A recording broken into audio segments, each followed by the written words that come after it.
If there is one thing about me that I know to be completely and utterly true, it is that I'm going to have a crush. And I'm going to have a crush. I am going to become so obsessed that it is unhealthy, that it is inhumane and debilitating. And I feel like that really formed who I am today and who I am as a person. And so we're going to dive into that today. We're going to dive into kind of my first celebrity male crushes that really formed me into who I am today. They formed me in my personality into a way that no other man ever could. Not my father, not my previous boyfriends.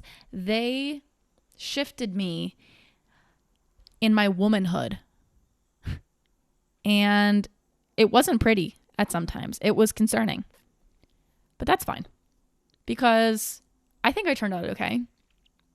And so for today's episode, we are going to dive into my severe obsessions that I've had over the past 15 years. And it's a lot. So let's buckle up and get into it. I think probably one of my first crushes that I had was Zac Efron circa 2006. Obviously. That was the start of the High School Musical saga, some may say. And I think this was like my first time I ever remember like being obsessed with a boy. Because whenever I was younger, I would go on vacation with my family and another family of family friends. And what we would do is we would pretend that Corbin Bleu and Zac Efron lived right down the street when we were staying at Outer Banks in the house that we were renting for that week. And we would pretend that they were like our neighbors and they lived, across the street. And we would pretend we would be getting ready to go see them, or we would go out on the porch and pretend like, we were like waiting for them. And that was the first memory I really had of being obsessed with a boy. Let's just get the proof. Put the proof in the pudding. Pudding in the proof. I don't know, bitch. His hair walked so Justin Bieber's could run. When was Justin Bieber's start of career? Like, was he after this? So he was about 2 years-ish, 3 years after Zac Efron's swoop diddly swoop. So his swoop was the beginning, and I feel like he doesn't get enough credit. Now, whenever I look at this now, what do I feel? Nothing. I feel a little creeped out. I'm not quite sure how old he was, but I feel a little uncomfy. I mean, God, what just the epitome of 2006? Not blonde hair, but it's, the highlights, the brown hair, the swoop, the gorgeous borderline feminine eyes. I mean, this was the start. Look at that smile, dog. Oh my God. Him? Dude. There was an obsession there. And that was kind of the beginning of my love for men. Then chronologically, we move on to Josh Hutcherson, which was also kind of maybe a few years after my Zac Efron obsession. Zac Efron was kind of like the first one, but Josh Hutcherson was whenever I was like, I was figuring out what it's like to be a woman. I was still a girl, but I felt like I was a woman the way that I was thinking about this man. This obsession with Josh Hutcherson was kind of the first one where it was displayed. Like, my obsession was displayed. Let me just show you what I mean by that. So if you don't know, this man was in the Hunger Games. And the Hunger Games, let's see when that year was. This is what I had in my room. I had which one was it? I don't even think it was him as like Peter Malark.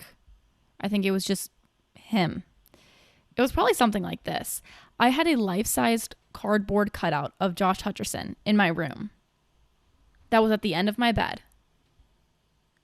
And I can't imagine what it would be like for someone to have a cardboard cutout of me in their bedroom. That has to be some form of like invasion of privacy. I still can't believe that I had that. I mean, bitch, I had the magazines. I had the posters on my walls. I had it all. I mean, I was just at this age where I was like starting to get access to YouTube videos, interviews, you name it, I was watching it. And honest to God, like I don't even really find him that attractive now, but there was something about like that smile, that Josh Hutcherson smile. Bitch, let me tell you something. Oh, bitch. This girl. Oh, I had this fucking poster plastered on my walls. There's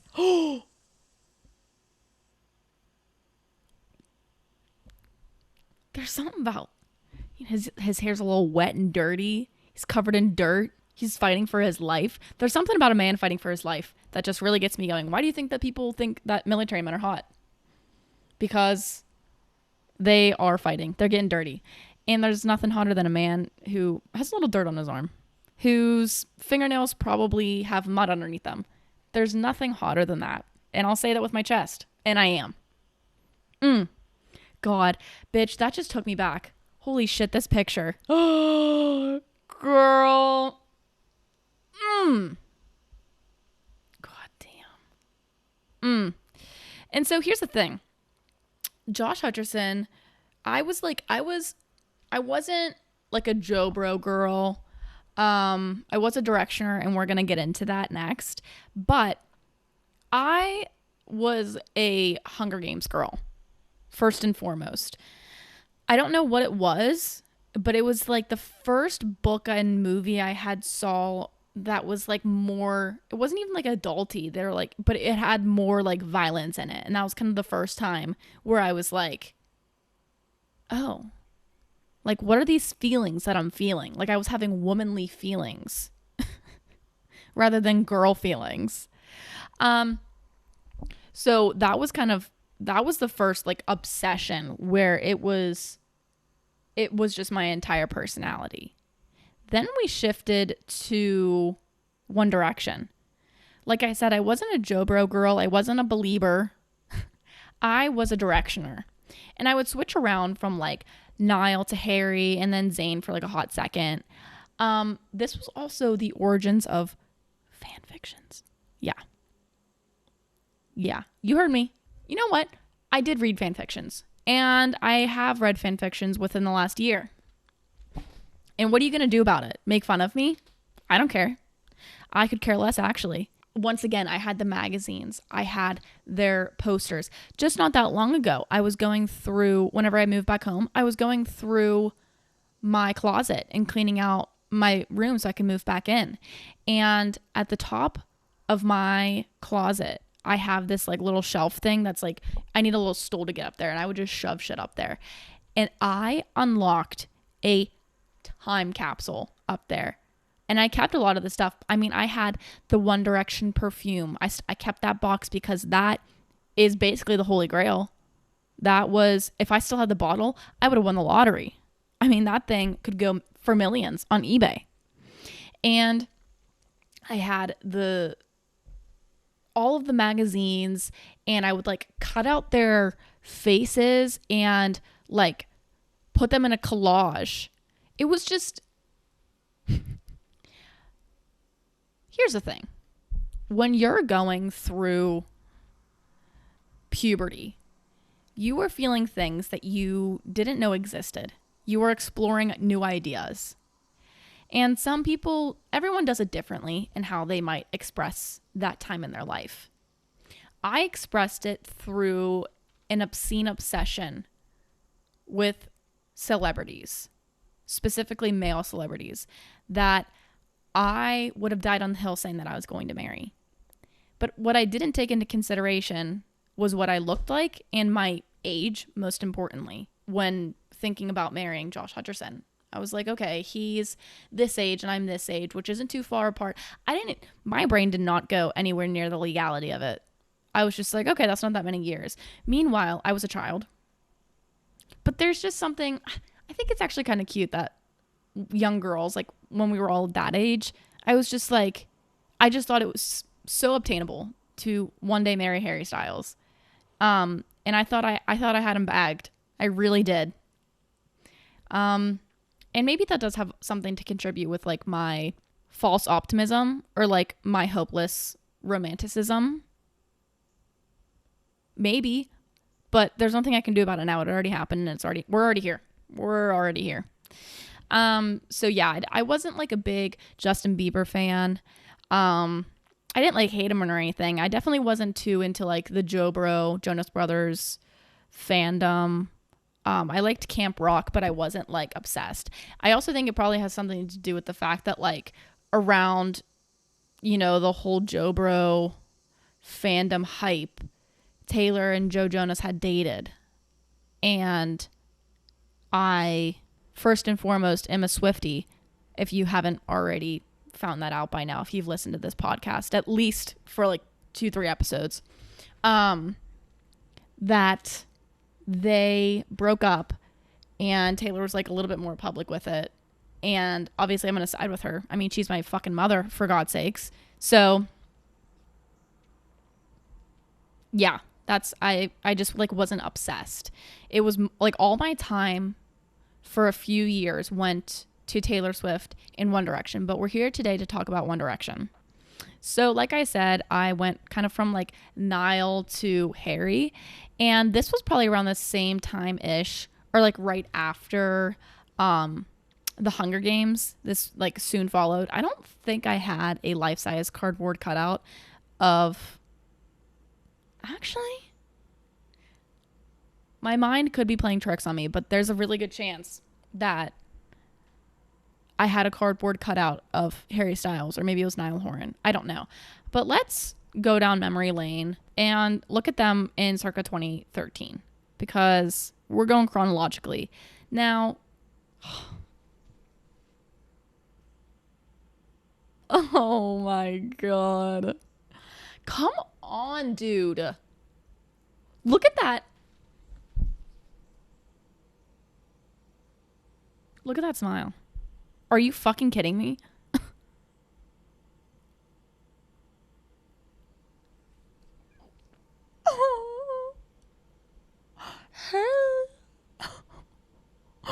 So, for those of you who don't know, any kind of One Direction lore, this was in 2013, arguably the start of frattery, aka Frat Boy Harry, aka when he like overnight became sexy instead of just like cute. Because prior to this, he was like, oh, he's cute. Like in this picture, like his fluffy hair.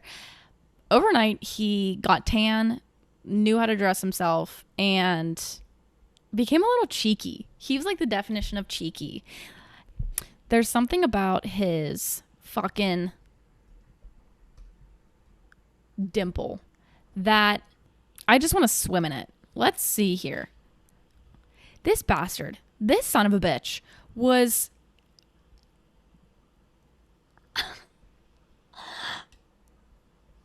oh my God, dude.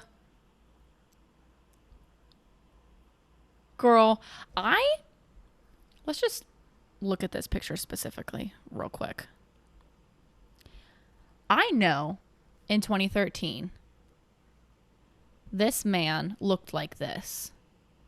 And he was, I think, 19 or something like that. Like, he was young during this time. They don't make 19-year-olds like that anymore.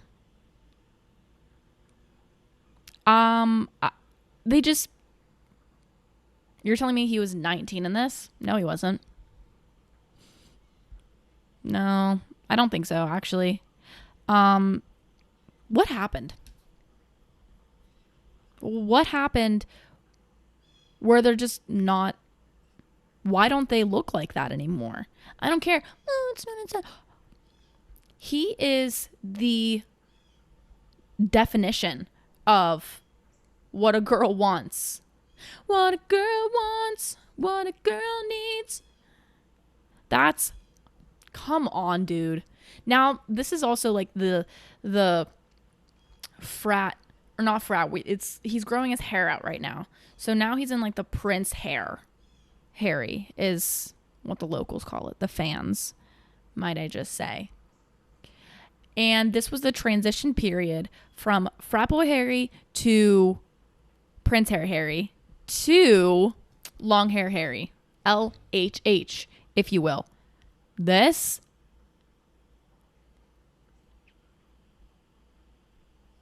now, say what you want. I don't care if, oh, it was so greasy. This was his time where he was coked out probably all the time. He was high on something every single interview we ever saw him. Look at that. Are you fucking with me right now?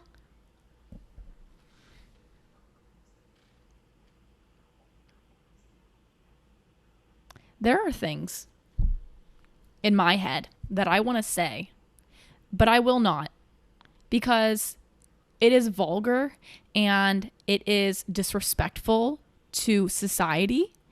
But just know that there are things going on in my head right now. And this picture is at the forefront of my brain probably every day. I have a boyfriend, okay? Let's get that straight. But I would do unspeakable things in order to hang out with long hair Harry. Just hang out. I infamously hate children. I would birth a child and give it up. Now, that doesn't mean a lot, because it would be pretty easy for me to do that because I don't like kids. Maybe let's rephrase that. And that's a little extreme. But is it? I think I would. I'd probably break my arm for a chance with him. Oh my God. He like my heart's fucking racing right now looking at these pictures of him. I'm like, okay, I gotta stay on track. Then we go, during this One Direction era, we also have Niall Horan. So we'll just do like 2014, because this is like when he got his braces off and he had the blonde hair. His teeth were perfect. This was also kind of his,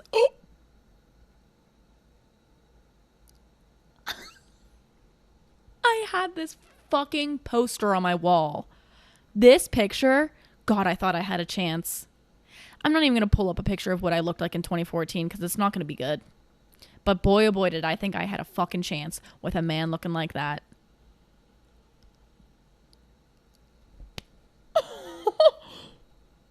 I just got fucking chills all over my body, dude. I'm like blushing. I have fucking chills on my body, dude. This was a time to be alive. This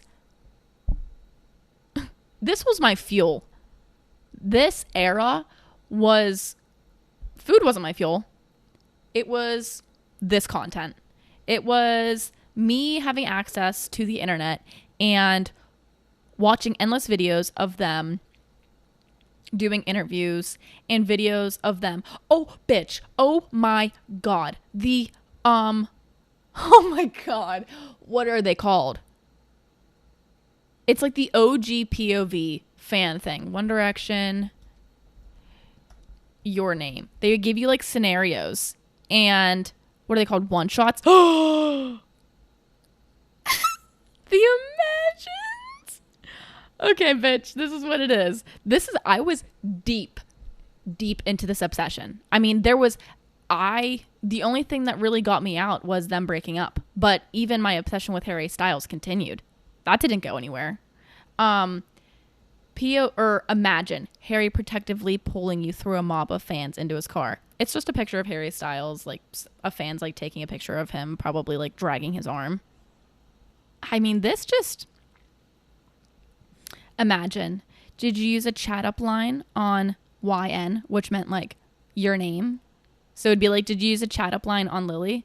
Harry, I did. Interviewer, which one did you use? Harry, if beauty was a time, you'd be eternity. I was eating this shit up. What do you mean? I was devouring it. This was my breakfast, lunch, and dinner. I mean, I saw nothing wrong with this. Now, is it a little cringy? Possibly. Am I still going to eat it up? Probably. So, this picture, bitch. Theo. Doesn't he have a kid? I don't know. I just remember, bitch. Okay, wait. There's this other thing. It was like the One Direction cartoon videos. The Super Direction. It's like this dude who like made One Direction and into like animated characters, and you just like, they just like took you along this like little story. I mean, how does this only have 88,000 views? The video diaries. I can't even touch that. Okay, I will. So One Direction, what they did during like their X Factor and like beginning of their career, they did these little video diaries. They would like sit on this fucking staircase. And this is where a lot of lore was born. The whole Larry situation, I'm not even fucking touching that because you bitches are weird for thinking about that. But this is where a lot of the lore came in. And they did a lot of this kind of stuff. And because of the internet, I would argue, is why I had such a deep obsession, because I formed this parasocial relationship with them. And I felt like I knew them because I was consuming so much content. I mean, I wasn't sleeping. I was just reading fanfics and watching videos. Harry Styles' cutest moments. Bitch. That was it. That was it for me. I would have done anything. Still would. Still love him. It's just not as like extreme. I'm not like, like I'm sleeping at night compared to like beforehand where I like wasn't. Then there was the Twilight core, which I wasn't like too crazy about, but I did really like Taylor Lautner for a little bit. I was Team Taylor, obviously. And then whenever him and Taylor Swift dated, my worlds quite literally collided and crashed and then burned because they broke up. But I wasn't like too into that. I just thought Taylor Lautner was more attractive than Robert Pattinson. Robert Pattinson, let's see if I find him attractive. He's like ugly hot in my head. Oh, that's not what I wanted. Like I don't know. It's just like, it's hard to like say that this man was attractive whenever they had that filter on him with that hair. They made him translucent. Like, I get he's a vampire, but that just like wasn't doing it for me. It was not doing it for me, which is fine, but I just wasn't. I was more focused on One Direction at the end of the day. Then we had MagCon. Bitch. This was like the Vine era. This was the time where the MagCon boys were at an all-time high. We had Cameron Dallas, Shawn Mendes, Nash Grier, Jack Jelinski. There was like an obsession that it was like disgusting. It was kind of like One Direction 2.0, even though I hate to say that because it was like they're not even on the same level. But in terms of like the obsession of their fans, it was probably pretty similar. I mean, I'm sure they were probably also doing the like Imagines with Cameron Dallas and everything. But now looking back on it, it's so fucking weird. Like, first of all, Cameron Dallas was like old. He was like way too old to be doing this shit. Which I found out not too long ago. But they were just like, they would just put on a show and then like dick around on stage and make people pay for it. It was literally just because they were good looking, and I was eating it up. I was eating it up. I didn't go to any of the shows, but I mean, they were like the start of like boys becoming famous because they're attractive online. I would argue like they were kind of the start of it. Because you had Vine and creating that like quick content and gaining so many followers. Like, were they funny? No. Are we shocked? No. But it's simply because during that time period, we thought they were highly attractive. Looking back on it now, do I think they're attractive? Fuck no. But this is also where Shawn Mendes kind of got his start. And I did have a crush on Shawn Mendes for a little while too. But not nearly. Once again, like the One Direction lasted until like 2015, 2016. Then they broke up. Obviously, it was still loved One Direction. But it kind of just shifted to my solidarity to just Harry Styles and like a little bit of Niall. And then like not too much Zayn because I blamed him and I hated him for so long because he broke up the band initially.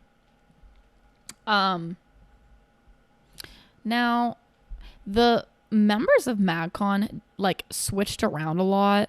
I think the one who I thought was the hottest was probably Nash Greer, who now has a child. And then probably Cameron Dallas for a second, then Shawn Mendes, and then let's look up Jack Jelinski because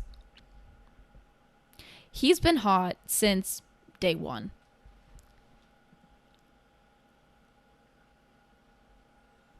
Girl, like I'm getting like my heart's fucking racing right now. I mean, and him and Madison Beer were just the hottest couple to ever exist. This was everything. Them dating was everything to me because she was also kind of that same era of gaining followers and being pretty, I guess. Yeah, no. I mean, unlike the other guys, he's been objectively attractive since the beginning. I mean, how do you have that kind of jaw structure, eyebrows, and teeth, and just like, he was never ugly once in his life. I don't know what he looked like whenever he was 12, but I can almost guarantee it, he was still attractive back then, which is weird for me to say because I'm talking about a 12-year-old, but you know what I mean. Like, he was cute. He was a cutie. And then as he got older, he just fucking rocked it. Here's the thing. Here is the thing. I am completely against objectifying women and the ethical concerns that comes with objectifying a woman and even men. But God, when they look like that. I mean, come on. You're telling me that you're going to look like that and I'm not going to say obscene things about you and think vulgar things about you? No, that's just not where I'm at. I don't think I'll ever be emotionally mature enough to look at a man and be like, oh, yeah, that's a good looking guy. No, I'm going to say some fucked up things in my head that you'll never know because there is such thing as a digital footprint and I don't feel like creating one. At least not that kind. So after that, shifts into my crushes that are being formed not from music but now to TV shows and then binge watching them and forming once again parasocial relationships with them. Like it formed into now TV shows and then into the obsession online, doing like watching the interviews, like finding out every single detail about them. First and foremost comes Tyler Posey and Dylan O'Brien because of the show Teen Wolf. This is whenever I started watching, instead of like, you know, Disney shows, Disney XD or whatever, it went to like MTV and shit like that. obviously we know that Dylan O'Brien is attractive, always has been, always will be. Not only is this a fantastic show, by the way, it has a stellar looking cast. Every single person on this show is hot. I don't care what anyone says. But I formed a slight obsession with Tyler Posey, just specifically from this show and in this show. But Dylan O'Brien, he lingered a bit, because his name was, I think, Styles. Yeah, his name was Styles, and obviously Harry Styles. I'm gonna think about that too, because once again, let's not forget, this is like an overlap with him and One Direction. Like, this is still kind of like the same time period. And I mean, let me look up, because he was also in like movies that I would be watching too. He was in Maze Runner, that I also really loved. What is this, 2014? He was just such a baby. Look at him. He is baby. He's baby boy. Dylan O'Brien all the time, but specifically 2014 is baby. Look at that. Look at him. He's just like God. See, now I'm starting, like, 14 years old is just kind of whenever I grew out of like the putting posters on my walls, and it was just all up here. All of the posters and the cardboard cutouts are now up in my noggin, and it's tiring. It was exhausting, but it was just the time in my life I was just eating it up. That's just what I did.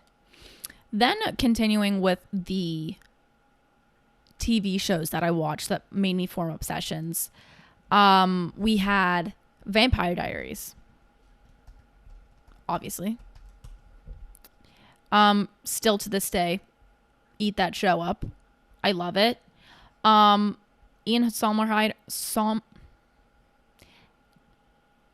Somerhalder, what a fucking last name, and Paul Wesley, aka the two main dudes from Vampire Diaries. Now, here's the thing. I didn't once again form like this obsession where I was like reading fan fiction about them. But it was more of just like a, God, like, I would want them to turn me into a vampire. Like, I would let them suck the blood out of my neck, potentially snap my neck, break my back, and turn me into a vampire. And I would be okay with it. I would be okay with living for eternity, if it meant that my sire was Paul Wesley. And I see nothing wrong with that. I feel like that's a perfectly normal thing. Moving on, then around the same time, I mean, this was just circa 2013 to like 2015, I was consuming so much information that it all just is overlapping, because now we have Ansel Elgort circa 2014 in The Fault in Our Stars. He was also baby. He was just quite, look at that. Are you kidding me? And I think also the reason I was so obsessed with him for so long was because of the plot of The Fault in Our Stars.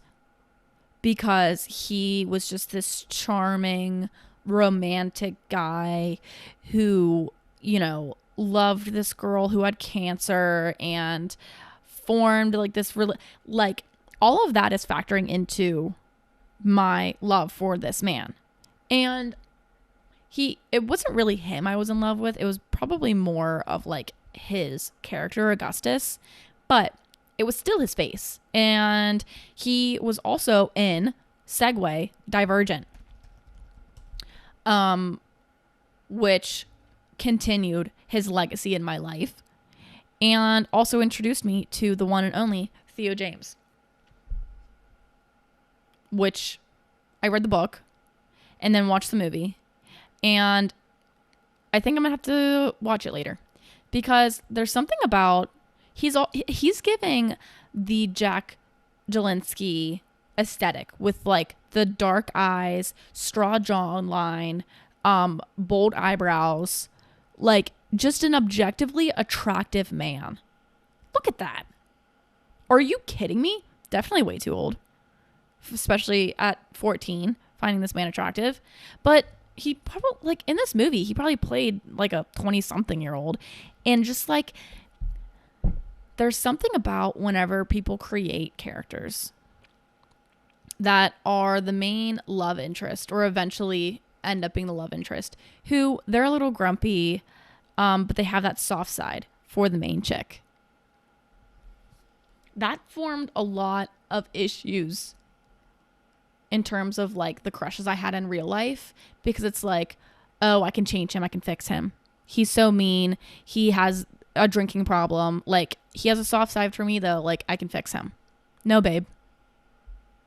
No, you can't.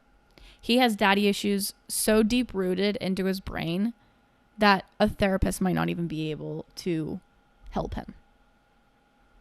And I feel like I can attribute that mentality to the one and only Theo James from Divergent. Do I regret it? No, I don't. I would do it again. Now, here's the thing. But, God, Miles Teller, fuck, I forgot he was in Divergent. Miles Teller is a whole new ballgame. I didn't even have him written down. Now, here's the thing. Not attractive, but hot. And I won't explain any further. Okay. Hot.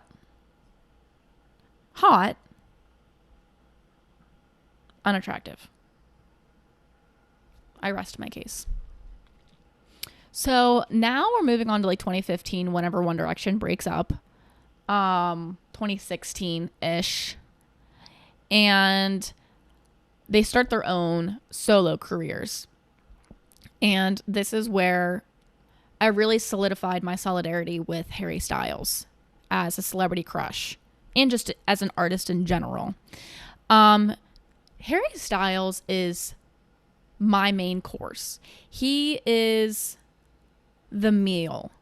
Everyone else that I've really been talking about and will talk about is the appetizer or the side dish, or maybe even the dessert, like something you just get and think about later.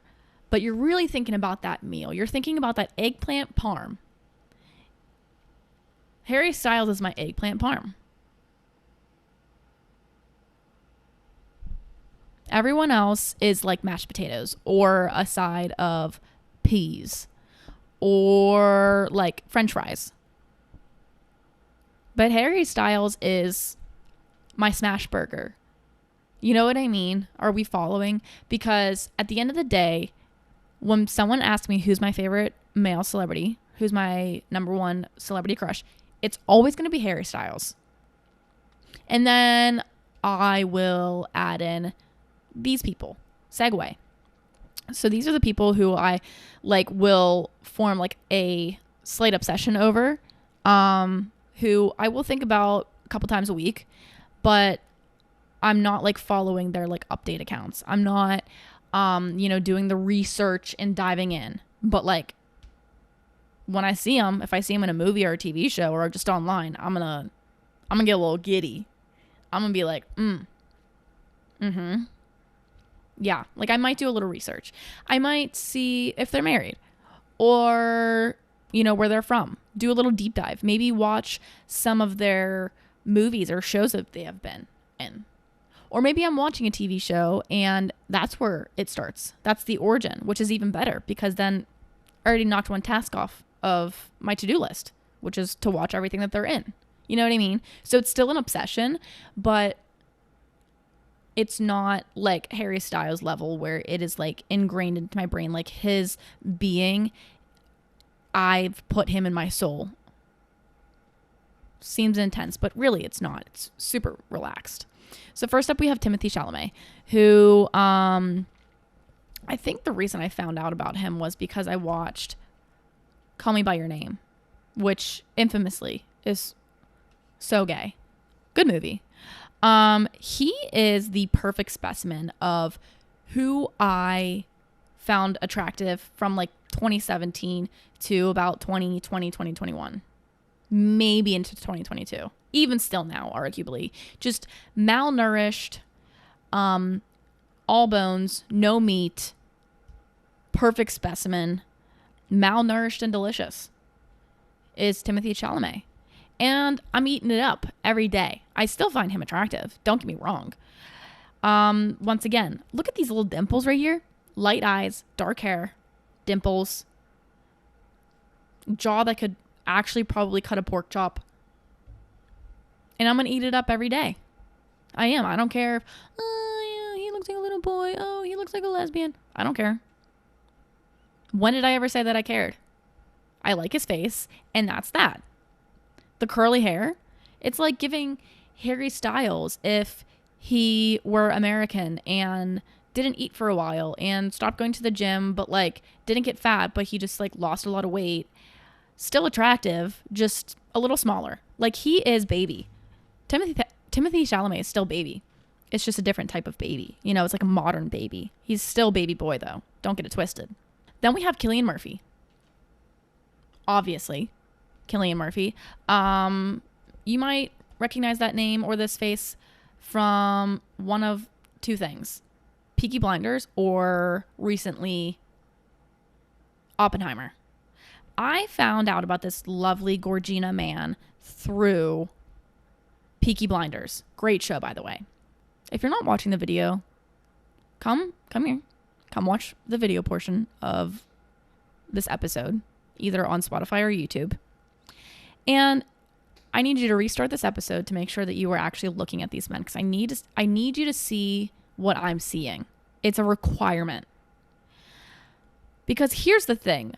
Similar to Miles Teller, Cillian Murphy is hot. However, there are some times where I'm like, you know, I'm like, I'm just going to look away real quick. This picture of him in Peaky Blinders, I'm going to start licking my screen. My tail's wagging. That's what I'm doing right now. Internally. I'm barking. I'm screaming. I am crashing whenever I look at this picture of him. Same with this picture. Same with him smoking a cigarette. He looks upset 90% of the time, a little depressed, a little tired, especially now. I mean, he's getting older, which is fine.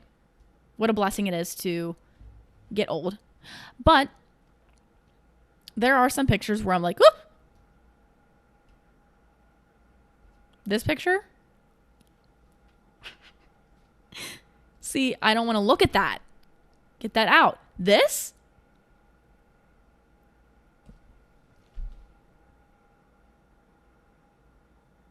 Example A. And that's all you need to see. Look at that. I don't know if it's just the suit. I don't know what it is. I think it's probably also the hair. Like, I don't like whenever he has his hair like this. I don't want that. Also him, like, younger, too. Like, in the 90s. Baby boy. Baby boy. He is baby boy. Before he got extremely tired. He just looks so tired. But Cillian Murphy in the 90s, that will make me think a few things. Look at his plush lips. That's what I think whenever I see him. Next, Chris Pratt. This is kind of a recent-ish development. I went to Disney recently and I was riding the Jurassic. I always say that wrong.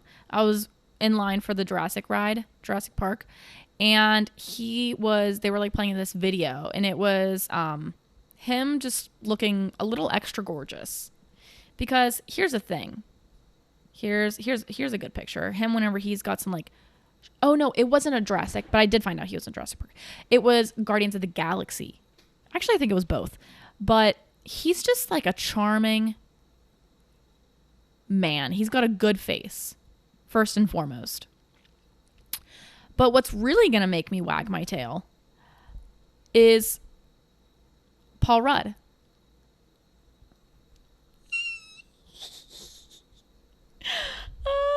makes me want to fucking twiddle my fingers, take my hair and twirl it around, and hi, like my tap my little feet.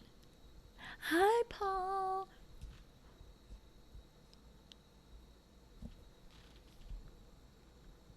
Oh my God, he makes my heart skip a beat. And he's just gotten better looking with time, too. Honest to God. I can't say that about a lot of people. Look at him. Are you fucking with me right now? Just that little sly smirk. That little smile is gonna put me into cardiac arrest. Even him with long hair, bushy face, still hot. Him smiling with his teeth, still hot. Him not really smiling, still hot. This man's gonna be attractive until the day he dies. Look, hang on. I need a minute.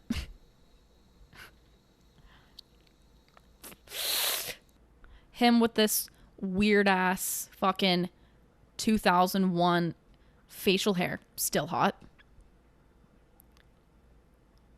I'm thinking of this one specific video. Paul Rudd. What's it called? Paul Rudd. It's like he's telling us like dad joke or like winking. Oh, it's like whenever he's like doing a good wink. You like sell the wink for us. There's different variations. Yes, you do like kind of like it's like the casual. Oh. Yeah. And then there's also the just really emphasized cheesy. Yeah. Yeah, it's the. Get your. Yeah. What about a friend wink? The eyes and the smile. Takes a little bit of the edge off. The sound sometimes. Yeah. Oh, that's it. Yeah.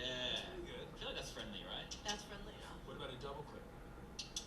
Hey, It's a little much. It's too far. It's too far. Good car I knew salesman, it, by the way, I anyway. felt it when I did it. I was like, that's too much. Too far. Good. Is this too much? It's just a. I didn't breathe that entire time. He's just gonna make me blush. Like, he's just gonna like, Paul? Hi. I gotta move on. I'm getting real giddy. Oh, how do I even move on? How do I even move on from that? I don't know. No, I'm not even gonna do that. Then we have Pedro Pascal. He is also a recent development because I watched The Last of Us. And he is also very baby girl. He's just the personality this man has makes him also 10 times more attractive. He's got that. He's known for his slutty little waist and his slutty little legs. Let's look at this video. First of all, I don't understand what's going on. The hair, the glasses, the little stash. Shut the fuck up. And then whenever he talks in Spanish. Es la cosa más bonita que me ha pasado en la vida en términos de mi carrera, ser parte de una comunidad y que esa comunidad representa aquí en este día y estamos todos juntos y además como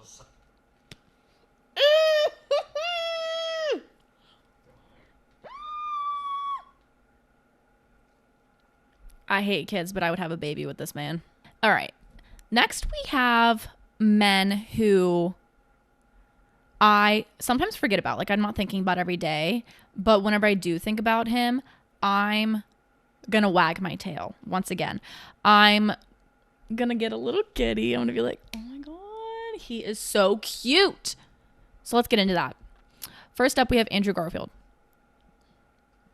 which I can't even believe I put him on this list, but I had to be truthful because whenever I remember he exists, I remember he exists. Like, I just want to look at pictures of him all the time. He's once again that kind of guy like Paul Rudd who, well, not this picture. I was going to say he's always going to be attractive, but I'm not quite sure what's going on here. Bonus points for the fact that he is British. That's always going to add a couple points. Hi. Hi, Andrew. Hey. Hi. Look at you. him as Spider-Man, just like, honest to God, was probably the best thing that he's ever done in his entire life. Not just in terms of like his fame status, but just visually, his best work. Him in this suit. Here's the thing. A man in any suit is gonna do it, whether it's a military uniform suit or, I don't even want to say it, a police officer uniform, like, and even just like tuxedo, a suit. It's gonna do it for me every single time. Spider-Man suit is like a whole new level that I didn't even know existed. Then we have Tom Hardy. I talked about him in like one of my first episodes. Tom Hardy is a guy who's probably one of the only people on the planet who can pull off a buzz cut. This man arguably looks better with a buzz cut, except for that picture. But we don't talk about that. He was also in Peaky Blinders, and that's how I found out about him. His accent, his lips. God, I'm a sucker. And he's massive, by the way. Just huge boy. And this is what he looked like in Peaky Blinders. And I didn't even realize it was him until I was like doing a little digging on the cast whenever I was obsessed with Peaky Blinders. And I just couldn't stop. He's not real. No. Tom Hardy is not real, specifically in this picture. I can't. Austin Butler pre-Elvis. Because whenever he did Elvis, I didn't even see the movie actually. But I just feel like I get the ick now because he's like, he did such, what's it called whenever they like are doing, they like really dive deep into their character to get, like when they're doing like a biopic. I don't know, but I just feel like he hasn't gotten out of his Elvis era and I need him to get out of there. Like him in the Carrie Diaries. Yeah. Henry Cavill. I can't believe I just like, no, he's like in the other list with Pedro Pascal.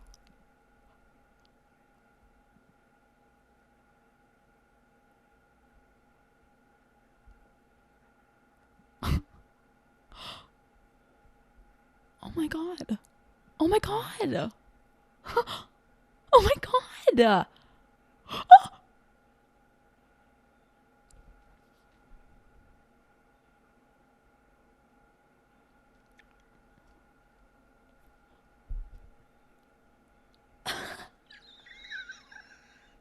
Okay, I'm going to psychoanalyze this picture really quick. First of all, the mustache. Second of all, the button-down shirt with the chest hair peeking through. Third of all, the eyes looking directly into the interviewer's eyes. The eyes that are just strikingly blue. The hair, the little... Harry Styles' hair does that sometimes, and it fucking kills me. The little curl that comes down on their foreheads. It's so feminine in a way that is so masculine. And I wish I could have no filter on this podcast. Like, I wish this was just like my job and I didn't need to like have some form of filter where like my boyfriend's mom might listen to this or a potential like employer one day might listen to this. Like, I can't just be saying shit. Like, I have to like keep it toned down a little bit. But just know, like, there are things going on in my brain that I'm just like, yep. Next, we have Will Poulter, which he is known as Eyebrows. That guy from Meet the Millers, or We Are the Millers, where he has just like gnarly eyebrows. Now, here's the thing. There's 2 stages where I'm in love with him. First, whenever he was in Narnia, circa 2010. Next, within the last 3 years. Specifically when he's in The Bear season 2. When that man popped up on my screen when I was watching The Bear, I knew he was in it. I just didn't know when it was going to be happening. I immediately, like, his accent definitely adds to it. 1000%. What's this? Him and a little wife beater? Yeah, I'm going to eat that up. Oh my God, is this his girlfriend? Yeah. Yeah. But then, like, him in Bandersnatch. No, not his best look. Him in We Are the Millers. No. Him in The Bear. Yeah. He's also in the MCU. The Marvel universe. I don't know what he is though, but what is he in the Guardians of the Galaxy? Oh shit. This is gonna do it for me. He looks so European here. I'm gonna eat it up. I'm gonna eat it up. God, he had to glow up. I don't care what anyone says. Oh, he's always been attractive. No, he hasn't. No, he hasn't. He had a stage where he was not attractive.